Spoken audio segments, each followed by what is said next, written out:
ఎప్పుడన్నా night time bed మీదకి నిద్రపోవడానికెళ్ళినప్పుడు disturb చేసిన ఇన్సిడెంట్ ఏదైనా ఉందా? చాలా అరే! ఉంటాయండి. ఇది ఎందుకుండవండి. ఎందుకు చేయలేకపోయాం మనం వందలుంటాయి. ఏంటి అని? అదొకటే కాదు. లైఫ్‌లో ప్రతి మనిషికి ఏదో కష్టాలుంటాయి, బాధలుంటాయి. హ్మ్. అది చిన్న, పెద్ద తేడా ఉండదు.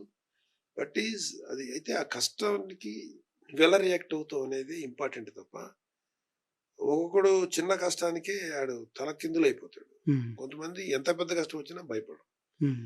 So, it is your understanding about that issue.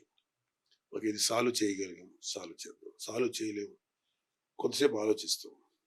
Maximum 24 hours ఆలోచిస్తా. హ్మ్. ఒక సొల్యూషన్ దొరుకుతుంది. 48 అవర్స్ ఆలోచిస్తా. దొరకదు. వదిలేస్తా. హ్మ్. కానీ ఇంకే విధంగా సాల్వ్ చేయాలని. సో, కొన్ని కొన్ని సాల్వ్ చేయదగ్గవి చేస్తాం. సో, నిద్ర పట్టకుండా ఉన్న సందర్భాలు చాలా వస్తాయి. హ్మ్. అలాంటప్పుడు మళ్ళీ ఎలా చేయాలి ఏంటి అనేది దానికి ఏదో సొల్యూషన్ దొరుకుతది. హ్మ్. కానీ జీవితం కన్జ్యూమ్ చేసేంత ఇష్యూ వరకు ఏది తీసుకురాను. హ్మ్. వచ్చినా కూడా దాన్ని ఎంటర్‌టైన్ చేయను. హ్మ్. నా life is more valuable than anything on this earth. హ్మ్. ఏ ఇష్యూ కన్నా నా జీవితం చాలా గొప్పది. దాన్ని అది అదేనండి. ఎంచుకుంటాను నేను. Super sir.